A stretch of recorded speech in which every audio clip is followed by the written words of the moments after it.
India ഗേറ്റിന് സമീപത്തിൽ പഴംപൊരി തിന്നുന്നത് നിങ്ങൾ ആലോചിച്ച് നോക്കി അതിനൊരു ഭംഗി എങ്ങനെ ഉണ്ടാവും. അവിടെ പക്ഷേ ബീഫ് വെച്ച് ചിലപ്പോൾ വിവരം അറിയാൻ സാധ്യതയുണ്ട്.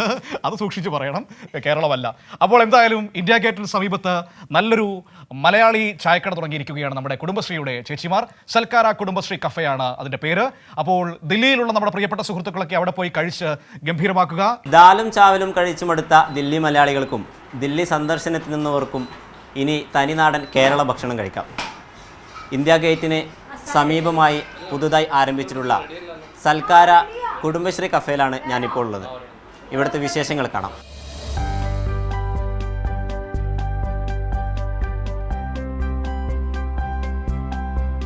കേരളത്തിന് പുറത്തും വേരുറപ്പിക്കുകയാണ് കുടുംബശ്രീ. രാജ്യതലസ്ഥാനമായ ദില്ലിയിലെ ഇന്ത്യ ഗേറ്റിന് സമീപമാണ് കുടുംബശ്രീയുടെ ആദ്യ ഭക്ഷണശാല പ്രവർത്തനം ആരംഭിച്ചത്. കാസർഗോഡ് സൽക്കാര കുടുംബശ്രീ യൂണിറ്റിലെ ലീലയും രഞ്ജിനിയുടെയും കൈപുണ്യത്തിലൂടെ ഇനി ദില്ലിയിലെത്തുന്നവർക്ക് തനിനാടൻ ഭക്ഷണം കഴിക്കാം. ഇവിടെ നല്ല തിരക്കായിട്ട് പോകുന്നുണ്ട്. ഇവിടെ നല്ല തിരക്കായി വരുന്നുണ്ട്. ഇപ്പം ആളുകളൊക്കെ അറിഞ്ഞു തുടങ്ങിയിട്ടുണ്ട്. എല്ലാവരും അറിഞ്ഞു തുടങ്ങിയിട്ട് ഞങ്ങൾക്ക് തിരക്കോട് തിരക്ക് തന്നെ. ഇവിടെ എന്തൊക്കെയാണ് ഇപ്പം വിഭവങ്ങൾ പ്രധാനമായിട്ട് എന്തൊക്കെയാണുള്ളത്? വിഭവങ്ങൾ ഇപ്പോൾ നമ്മുടെ നാട്ടിലെ എണ്ണക്കടികളെല്ലാം ഉണ്ട്. പിന്നെ ദോശയുണ്ട്, മസാല ദോശ, നെയ് റോസ്റ്റ്, പിന്നെ നമ്മുടെ ആട്ടപ്പൊറോട്ടയുണ്ട്, മുട്ട റോസ്റ്റ് ഉണ്ട്, പിന്നെ ഊണുണ്ട്, നമ്മുടെ നാടൻ ഊണ്. അത് ഞങ്ങളിപ്പോൾ ചെയ്യുന്നുണ്ട്.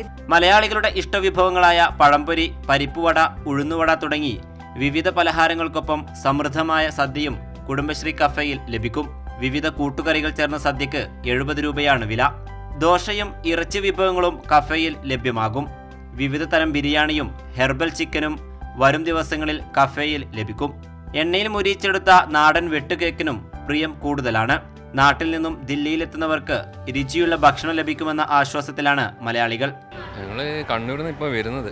വന്നതിന് ശേഷം എന്ന് വെച്ചാൽ നല്ല ഭക്ഷണം ട്രെയിനൊന്നും കിട്ടിയില്ല. ഇപ്പോഴാണ് കുറച്ച് രുചിയോടൊന്ന് സന്തോഷത്തോടെ കഴിക്കുന്നത്. ആദ്യമായിട്ടാണ് ഫസ്റ്റ് ഒരു ചായ മാത്രമേ ട്രൈ ചെയ്തിട്ടുള്ളൂ. ചായ നല്ലതാണ്. രുചിയേറിയ നാടൻ ഭക്ഷണം കഴിക്കാൻ നിരവധി പേരെത്തുന്നുണ്ടെന്ന് കുടുംബശ്രീ പ്രവർത്തകയായ രഞ്ജിനിയും പറഞ്ഞു. ഇപ്പോൾ ഞങ്ങൾ വന്നതിന് ശേഷം നല്ല നാടൻ കടികൾ കിട്ടുന്നുണ്ട്. എല്ലാവരും ഹാപ്പിയാണ് ഇവിടെ, മലയാളികൾ മൊത്തം. അതിർത്തി താണ്ടിയെത്തുന്ന തനിനാടൻ കേരള ഭക്ഷണം ഇനി മലയാളികളുടെ മനം കവരും. ദില്ലിയിൽ നിന്നും ക്യാമറ പേഴ്സൺ കിരൺ രാജിനോടൊപ്പം അബ്ദുൾ റഷീദ്, കൈരളി ന്യൂസ്.